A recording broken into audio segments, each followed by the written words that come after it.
Last time we discussed the basics of composition, the rule of thirds, and simple shape language to design our panels. Hi, David Finch here, and welcome back to my course on creating a comic book page.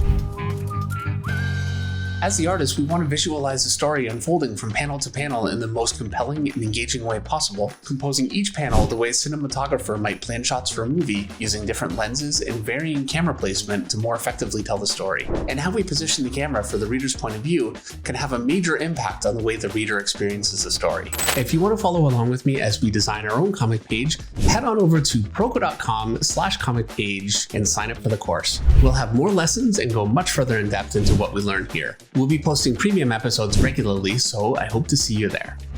All right, let's get started. I've sketched in 3 panels, and in the first panel, I'm going to use my rule of thirds, and I'm going to draw a figure pretty small in my panel. My upper third, just to kind of fill it out, I'll draw some trees and some background. There's a very simple representation of a panel. And this is what we would call an establishing shot or a long shot. And in this panel, we can see the figure, we can see the whole background around the figure. It slows our pacing a little bit, and it serves to showcase our figure, but also the background around the figure, so we really get a sense of the environment that that figure exists in. But we don't get anywhere near as much a sense of what that figure is about, what they're thinking or what they're feeling and what they're doing. So from here, we're going to move into a medium close-up. And in this shot, we can see much more of our figure, but we can still see some background. And in a medium close-up, we can see not only the face and much more of the expression that our character has, but we can also see what they're doing with their hands. And while it showcases some of our background, it does a much better job of showcasing our figure. In our last example, we're going to move into a close-up of our figure's head.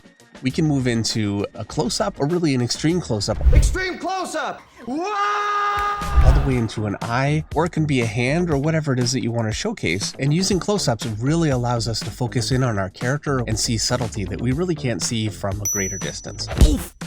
And these 3 shots working in conjunction with each other give you a sense of your environment in a long shot, then move in on the characters for action, and so we can see a better sense of what our characters are doing, and then an extreme close-up so we really get a strong sense of exactly what our characters are thinking and get a much better sense of what they're all about.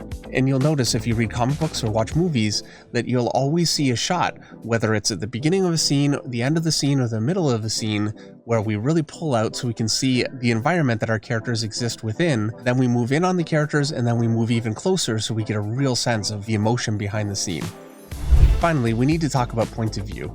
In my first panel, I'm going to be looking up at my figure, and so I'm going to see the figure from below, which means that I've got a horizon line that's well below my panel, and that would represent my eye line. My viewer is actually looking up at the figure. When you choose a low angle and you look up at a figure or a building or an object, it makes that building, object, or figure large and imposing and even looming. And for a powerful hero or for a villain, it's a very effective technique to make them look larger than life.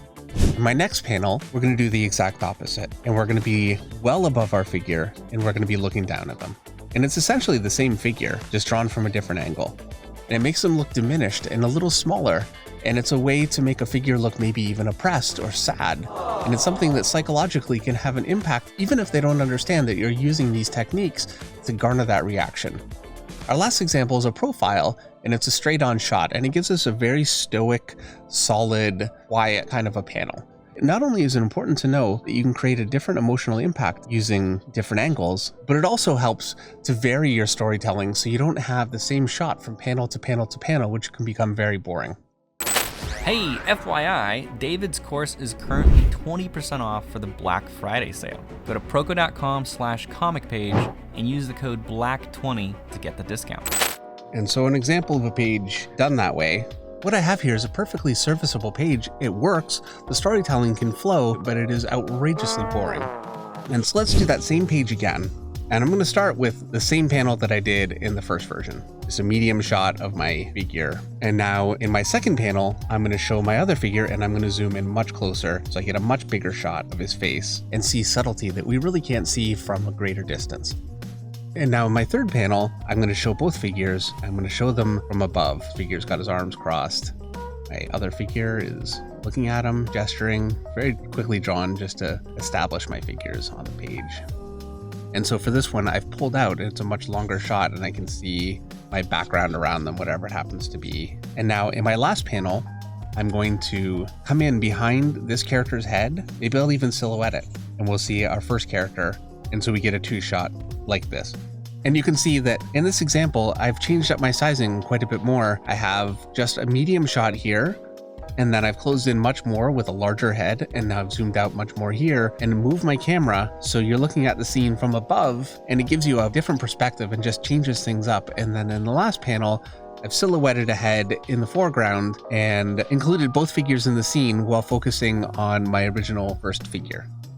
And it just makes it a lot more visually interesting, and you really want to think in terms of this for all of your pages. You want to move the camera around, zoom in, zoom out. You want to have bigger shots, smaller shots, and juxtapose those with each other to keep things more visually interesting. And now there's one other major pitfall that's very easy to run into with your storytelling if you're not aware of it going in, and that is the 180 rule. And all that is, from overhead, I'm going to draw a line, and I'm going to draw an arc around that line, just about like this. And what this line represents is the limit of where I can put my camera. Now I can put this line anywhere, but generally speaking, you want to keep it to one side of whatever it is that you're showing. And so that means that I can put the camera here and look at the scene this way. I can put it here, anywhere along here. And really, it's not just a line. You can call it like a half a sphere.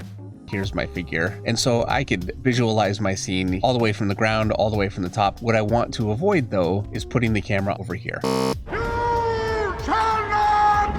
And so let's take a look at how that works by drawing a couple of panels. And so in panel 1, I've got my 2 figures. I'm looking at it from about this level, and I'm looking directly into the scene. And I could have chosen for this first panel any viewpoint I wanted. I could have went directly from the top all the way to the floor. It really doesn't matter. But the point is that I've picked an angle once I've drawn my first panel. And to make this easier, I'm going to make one character light and another character dark, just so we can track the characters as they go into the next panel. And now in my next panel, I'm going to draw my same 2 figures again. And now this character is dark, this character is light. So what's happened from above, I was viewing the scene from this side, this arc. And what I did is I just moved the camera over here. And so visually, what you see is a flipping of your characters. It looks like characters have just instantly moved in a scene, as opposed to just moving the camera. If you want more lessons from David, check out his course at proko.com/comic page, where he teaches a whole lot of stuff about comic book penciling, shading, inking, and composition. It's a masterclass on comic making from start to finish. Hope to see you there.